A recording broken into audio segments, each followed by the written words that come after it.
সকলকে আমার প্রণাম ও ভালোবাসা। অ্যাস্ট্রো এডুকেশন প্রদ্যুৎ এই চ্যানেলে আপনাদের সকলকে আবারও স্বাগতম। আমি আমার এই চ্যানেলে আজকে আরেকটি নতুন ভিডিও নিয়ে এসেছি। আজকে আলোচনা করব সপ্তম শ্রেণীর বাংলা বিষয়ের একটি খুব ইন্টারেস্টিং গল্প। গল্পটির নাম হচ্ছে পাগলা গণেশ। গল্পকার শীর্ষেন্দু মুখোপাধ্যায়ের লেখা। গল্পটি আজকের ভিডিওতে আমি আলোচনা করব। এই গল্পটি অত্যন্ত একটি কঠিন গল্প ক্লাস 7-এর জন্য।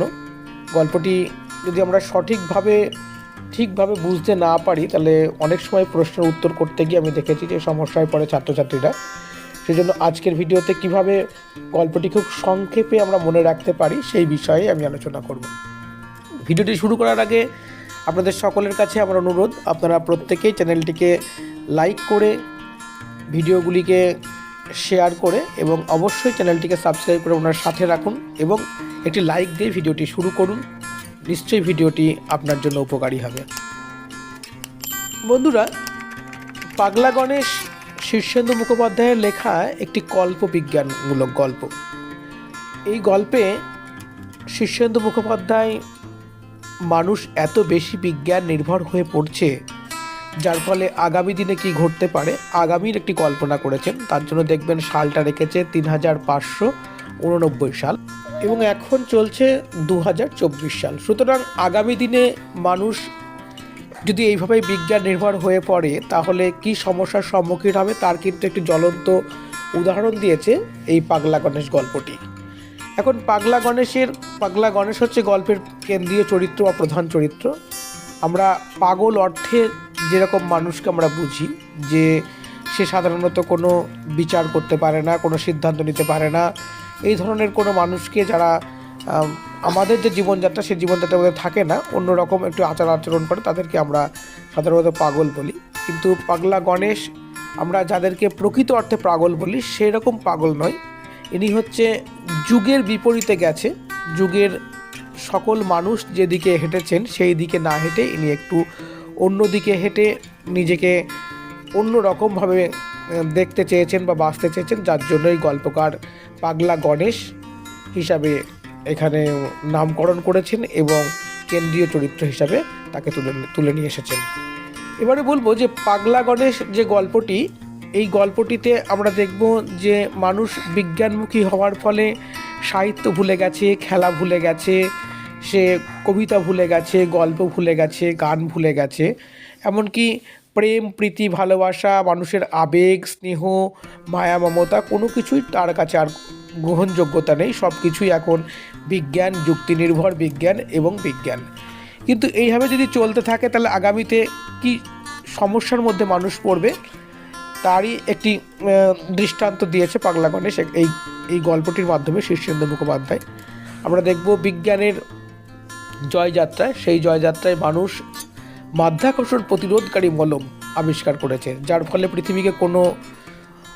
পৃথিবী কোনো বস্তুকে সেই মলম যদি লাগিয়ে দেওয়া হয় তাহলে তা নিজের দিকে টানবে না, ফলে সে হাওয়ায় ভেসে বেড়াতে পারবে। তার জন্য বিভিন্ন রকম মানুষ নিজের সুবিধার মতো যান বানিয়েছে, তার আকৃতি কোনোটা ঝাঁটার মতো, কোনোটা ধামার মতো ইত্যাদি গল্প বর্ণনা করা হয়েছে এবং সেগুলো বানিয়ে মানুষ নিজের ইচ্ছা মতো এক স্থান থেকে আর এক স্থানে যাতায়াত করছে। আকাশে তাকালেই বিভিন্ন রকম যানবাহন দেখতে পাওয়া যায়, এরকম নানান কিছু। এবং সেই সাথে আরও একটি গুরুত্বপূর্ণ জিনিস যেটা হচ্ছে মানুষ আবিষ্কার করে ফেলেছে মৃত্যুঞ্জয়ী টনিক, যেটা আমরা দেবতাদের ক্ষেত্রে শুনেছিলাম যে তারা অমৃত পান করার ফলে আর মৃত্যু হয় না। সেরকম মানুষও কি আবিষ্কার করেছে? মৃত্যুঞ্জয়ী টনিক। অন্যান্য মানুষের মতো পাগলা গণেশও এই টনিক খেয়েছে এবং খাওয়ার ফলে পৃথিবীর অন্য মানুষের যেমন মৃত্যু হচ্ছে না, পাগলা গণেশেরও আর সেরকম মৃত্যু নেই। মৃত্যু হচ্ছে না বলে পৃথিবীতে নতুন শিশুর কোনো জন্ম হচ্ছে না, কেননা তাহলে পৃথিবীর ভারসাম্য নষ্ট হবে। তাই বহুদিন মানুষ কিন্তু শিশুর কোনো কান্না শোনেনি। এইরকম একটা বাস্তব কঠিন পৃথিবী সম্মুখীন কিন্তু আমরা হয়েছি গল্পের মধ্যে দিয়ে। গল্পে আমরা দেখব যে মানুষ যেন শুধু বিজ্ঞান ছাড়া অন্য কিছুই বোঝে না। প্রত্যেক ঘরেই কৃতিবিজ্ঞানী, কারোর মরণ নেই, অনন্তহীন একটা প্রাণ, যেখানে প্রত্যেকেই বিজ্ঞান নিয়ে গবেষণা করছে এবং এমনকি পৃথিবীর বিভিন্ন গ্রহে পৌঁছে গেছে মানুষ। এবং পৃথিবীতে 10টা গ্রহ, 9টা গ্রহ আরও দুটি গ্রহ আবিষ্কৃত হয়েছে। তারপরেও মহাকাশে আর কোনো গ্রহ নেই বলে ঘোষণা করে দিয়েছে বিজ্ঞান, এরকম একটা পরিস্থিতি। এবং এমনকি পৃথিবীর কোনো স্থান নির্জন নেই, প্রত্যেক স্থানেই লোক সংখ্যা কম থাকলেও কিন্তু প্রত্যেক স্থানেই কিন্তু কোনো না কোনো বিজ্ঞানের জয়যাত্রার ফলে কোনো না কোনো জিনিস কিন্তু সেখানে পৌঁছে গেছে।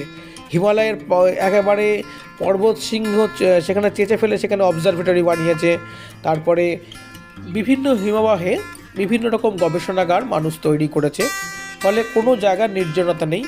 এই রকম কঠিন পরিস্থিতির মধ্যে দিয়ে যখন সকলে চলেছে তখন পাগলা গণেশ উল্টো পথে হেঁটেছে।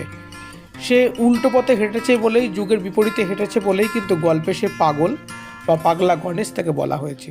সে কি করতে চেয়েছে? সে নির্জনতায় থাকতে চেয়েছে, সেখানে গিয়ে সে কবিতা লিখতে চেয়েছে, গান লিখতে চেয়েছে, এবং কবিতা, গান, গল্প, উপন্যাস এগুলো লিখে সে পৃথিবীকে বাঁচাতে চেয়েছে, যেগুলোর এখন আর চলই নেই, বা মানুষ বা এখনকার সেই যুগের মানুষেরা কিন্তু সেইগুলো সম্বন্ধে কোনো ধ্যান ধারণা নেই। কবিতা কেমন হয়, গান কেমন হয়, আবেগ কী জিনিস, ফুল ফুটলে কি হতে পারে, মেঘ করলে কি হতে পারে, প্রকৃতির যে জিনিসগুলো সেগুলো সবই তাদের কাছে এখন মনে হয় যেন একটা সিস্টেমে হচ্ছে, সবই বিজ্ঞানের সিস্টেমে হচ্ছে। সেজন্য গোলাপ ফুলের সুন্দরতা থেকে গোলাপ ফুলের অ্যানালিসিসটাই তখনকার মানুষের কাছে কিন্তু সবথেকে বেশি গুরুত্বপূর্ণ হয়েছে। পাগলা গণেশ এর উল্টো দিকে ছিল, সম্পূর্ণ যুগের বিপরীত দিকে। তাই সে হিমালয়ে গিয়ে একা একই সেখানে থেকেছে এবং সেখানে ছবি আঁকতে চেয়েছে, আমরা বিভিন্ন রকম দেখতে পাবো। এবং একদিন আমরা দেখতে পাবো এভাবে সে যখন কবিতা লিখছে এবং ফেলে দিচ্ছে, তখন একটি পুলিশওয়ালা সেখানে আসে। আসার পরে কি হয়েছে, সেখানে আসার পরে সে সেগুলো জানতে চেয়েছে কি, যখন বলেছে যে কবিতা, সে অবাক হয়ে গেছে যে কবিতা বলে কোনো কিছু হয় বলে সে জানতো না, কেননা সে কবিতা বলে কোনো কিছু পড়েনি। কেননা সে যে যুগে মানুষ হয়েছে বললাম, টোটালটাই তখন বিজ্ঞানের পড়াশোনা করা হতো বা বিজ্ঞানের কথা আলোচনা করা হতো, অন্য কোনো কিছু কিন্তু সেখানে আলোচনা করা হতো না। এর পরের দিন সে কী করেছে, সে তার মা এবং স্ত্রীকে নিয়ে এসেছে। তার মা কবিতা সম্বন্ধে একটু ধারণা ছিল, ফলে তাদের তিনজনকে পাগলা গণেশ পেয়ে তাদেরকে সে ছবি আঁকা দেখিয়েছে, গান শুনিয়েছে, কবিতা শুনিয়েছে। তারাও বেশ একটু মন্ত্রমুগ্ধ হয়ে শুনিয়েছে, ব্যাপারগুলো শুনেছে, দেখেছে, তারা একটু আপ্লুত হয়েছে, মন্ত্রমুগ্ধ হয়েছে। এরপরের দিন আরও কিছু পুলিশম্যান এসছে, আরও কিছু লোক এসছে। এইভাবে কিন্তু দিনের পর দিন পাগলা গণেশের কাছে কিন্তু ভিড় ক্রমশ বাড়তেই লেগেছে। এবং যখন এইভাবে একের পর এক ভিড় হয়েছে, তখন কিন্তু এই খবরটা রাষ্ট্রপুঞ্জে পৌঁছে গেছে এবং রাষ্ট্রপুঞ্জের মহাসচিব একদিন সেখানে এসে উপস্থিত হয়ে বলছে, কি ব্যাপার, আপনি এসব কি করছেন, ব্যাপারগুলো কি এমন, আপনি তো একটা আশ্চর্য জিনিস ঘটিয়ে ফেলছেন, এগুলো তো ঠিক নয়। মানুষ এখন গান গাইছে, মানুষ এখন রাস্তা দিয়ে যাচ্ছে, কবিতা বলছে, এরকম করলে তো আমাদের পৃথিবীটা সব নষ্ট হয়ে যাবে, পৃথিবী ধ্বংস হয়ে যাবে, এগুলো আপনি কি করছেন। তখন পাগলা গণেশ বুঝতে পেরেছে যে না, পৃথিবীটা ধ্বংস হবে না। তখন সে হো হো করে হাসতে লেগেছে এবং সে বুঝতে পেরেছে যে পৃথিবীর মানুষ বিজ্ঞানের থেকে যদি বেরিয়ে এসে, যদি তার সঙ্গে সঙ্গে যদি সাহিত্য চর্চা করে, যদি শিল্পী ভাবনা মনের মধ্যে থাকে, যদি সে প্রাকৃতিক সৌন্দর্যকে মনের মধ্যে নিয়ে কাব্য কবিতার চর্চা করতে পারে, সেগুলো লিখতে পারে, তাহলে আগামী দিনে পৃথিবী বেঁচে যাবে। এটা কল্পনা করে কিন্তু সে হো হো করে হেসে উঠেছে। আমাদের গল্পটা কিন্তু এইভাবেই শেষ হয়েছে, আমাদের পাগলা গণেশ গল্পটা। ভিডিওটি যারা দেখছো প্রত্যেকের কাছে আমি আবার অনুরোধ করছি, অবশ্যই এই ধরনের ভিডিও পাওয়ার জন্য চ্যানেলটিকে অবশ্যই সাবস্ক্রাইব করবে এবং ভিডিওগুলিকে লাইক এবং শেয়ার করে সকলের কাছে পৌঁছে দেওয়ার চেষ্টা করলে উপকৃত হব এবং সকলের কাছে কৃতজ্ঞ থাকব।